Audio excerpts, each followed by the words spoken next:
This is Darrell White with Carte Blanche Media here, and today I have with me the 70-year-old owner of Contractor Catalyst, Anthony Prendergast. Anthony, thank you so much for taking the time to be with me today here. If you could, go ahead and tell me a little bit about yourself. Yeah, no problem, Daryl. And thanks for, inviting me and kind of give me the opportunity to have this convo. So I guess to tell a little about myself, I've been in the online like money space for 14 months now, over a year. You usually kind of start, there's a big learning curve.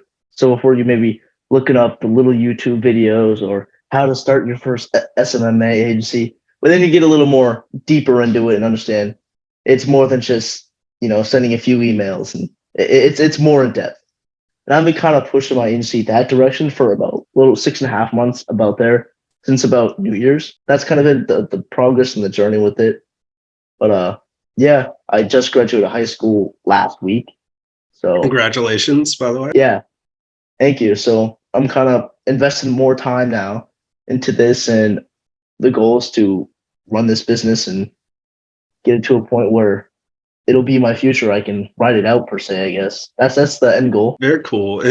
And you kind of mentioned you started at about 14 months ago. So what was kind of the caught your eye about kind of social media marketing, or just building your own agency? What inspired you to kind of get started? That's a tough question because I feel like it's not really one thing. But I first kind of, I was naive. At the first kind of thing that got me to the idea of, oh, you can make money online, that there's other options, is drop shipping.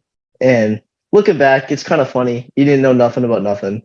So it was like I said, I was naive about it.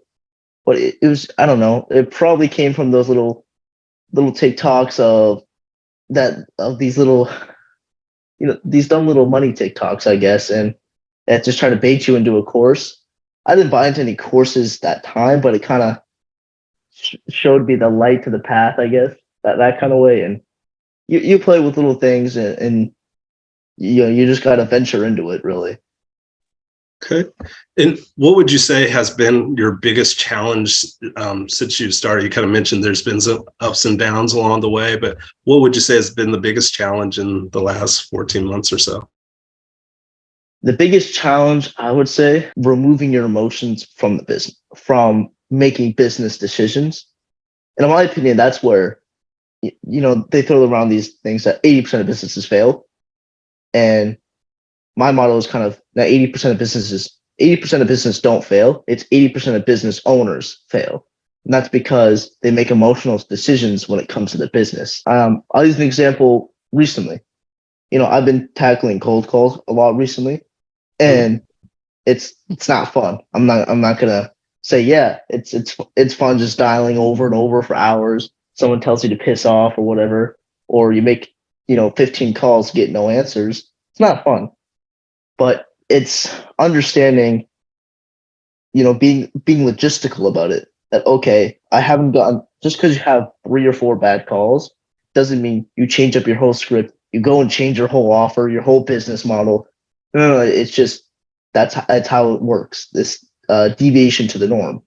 You're gonna have a few bad calls, you're gonna have a few good calls, and it averages out. But it's taking that emotional decision that you'll make just because you're frustrated or someone said something mean to you, and really understanding what is the best decision. That's the biggest challenge, because I'll catch myself kind of going down that route where I'm thinking about like, oh, maybe I need to change this. Maybe I should do this instead. No. Mm-hmm. Just focus on this. Be smart about it. Remember, it's a numbers game, and that applies with so many things in business, not just from outreach, from service delivery to just to accounting. It applies to everything. That, in my opinion, is the biggest challenge, because that's probably the biggest mistake that any business owner could make, just being emotional about making decisions.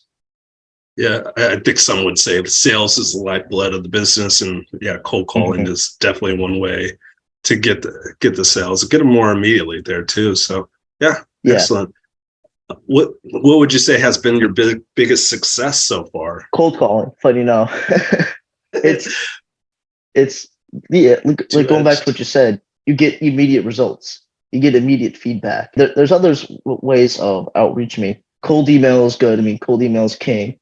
Yeah, I get that, but the latency of how long it takes to test things.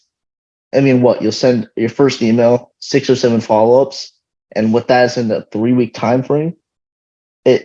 You need that 3-week time frame to know if your outreach is good or not, and test it and whatnot, or see if to learn about the niche too, or to understand if your offer resonates or the problem you solved is relevant. I mean, with cold calling, you can bang out 40 calls, talk to 10 decision makers, understand more about the niche, see if your service or solution is relevant to their problems, and that's the biggest thing too. And in my opinion, in my experience too, it's booked the most meetings by far. Awesome. As you kind of delve into the marketing world, has there been a favorite marketing book that you've come across there so far? Yeah, I'll be completely honest. It's not even like a marketing book. It's more like a psychology. I read the 48 Laws of Power, and that book is a little. It's a tough read, and it's a lot of psychology, and it applies to sales a lot. But that book is probably the. Yeah, and a lot of the material about it is like, okay, it's try not to manipulate people. It pushes the boundaries a little bit. But I've read parts of cash advertising, $100 million offers, Think and Grow Rich, a few other ones. I've listened to like audiobooks, but I'm taking more of like an efficient mindset into it. Like, okay, read the juicy parts and really, or just understand the summary. And maybe I'm naive about it. Maybe that's not the best way to go about it, but some of those books are 300-400 pages. Like, it's going to take hours to get through. I'd rather do it in a condensed form. That's just my opinion. But no, it kind of makes complete sense. Whatever works best for you was kind of usually the best way to approach it there. Yeah. Kind of on that kind of line of thought there, are there any, you kind of mentioned some audio there. Are there any podcasts, or do you have a favorite podcast that you listen to at all right now? I don't. I've listened to the Danny Miranda. I listen to that quite often. Joe Rogan podcast, and I like Joe Rogan because he talks to a lot of different people. There's comics, there's UFC fighting. He's stuck scientists in there. It's a lot of interesting stuff. But I more listen to podcasts for like more entertainment purposes. Like maybe I'll listen to a podcast when I'm just doing some work, or when I have a long drive, I'll do it, break it up over a day or two. But I do it for more entertainment purposes rather than like try to get good info. But you can get good info with them if it's it's involving people that are relevant to your business. Sure.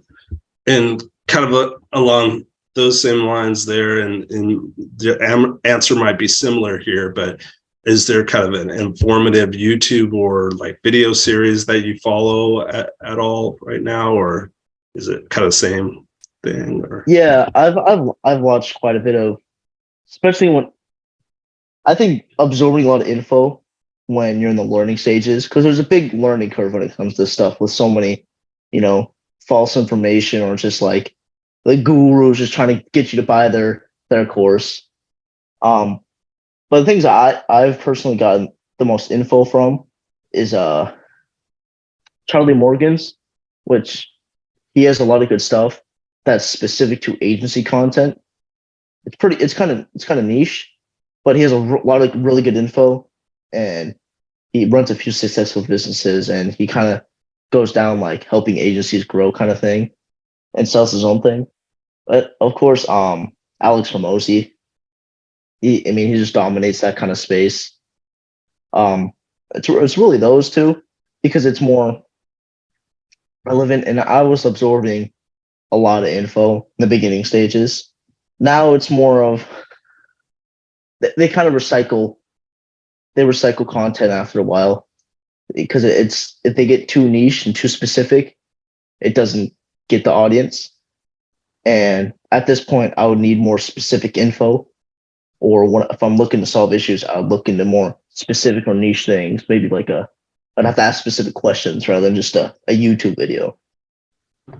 Sure, absolutely. So in that case, like, what has been the most helpful resource for you in, say, the past year or so for your business, or the past 14 months there, since you've been in business about 14 months? I would say, be in general, I would just say networking. Talking with people. I've talked to a bunch of people that are similar positions, 18, 19, 17 years old, also in the kind of space. But it's also work, I'm lucky enough, I'm in some good networking groups and masterminds with some really big players in the agency space, guys doing, close to six figs, multi six figs in the space. And of course you have to be smart about it. You can't just go in and be like, how do you create an offer? Or how do I get clients? No. Asking specific questions that is relevant to them, and being a sponge too. Like if I have a specific question about how to target a certain type of business with cold calling, or what's the best way to, what's the best way to outsource a freelancer or contractor that I want to use to manage Facebook ads for my clients.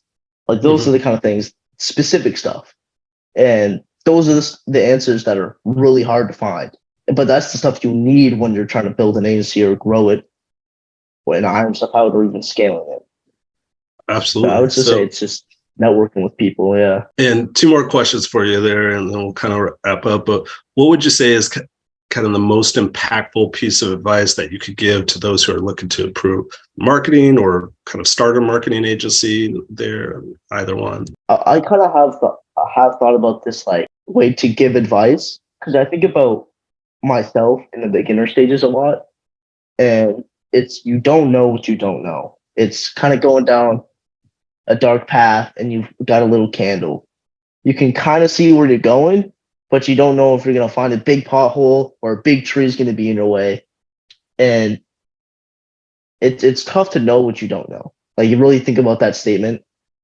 And I would say the biggest piece of advice that kind of sums everything up is that understand, just, across the board, you're going to mess up, you're going to fail, you're going to make mistakes, you're going to fall on your face. Don't be afraid of it. Don't give up because of it, but be aware of it. And then also don't give up. Be tenacious, push forward and understand that it's a learning process. It's a learning curve, and just keep going, but also understand that failure is evident. Very few people have linear progress that go zero, that just go from nothing to everything. Very few people just have no issues with it. It's very, very rare. And it's going to be bumpy. You're going to fall on your face. You're going to mess up, but that's the game. You got to embrace it. Absolutely. I could not agree more.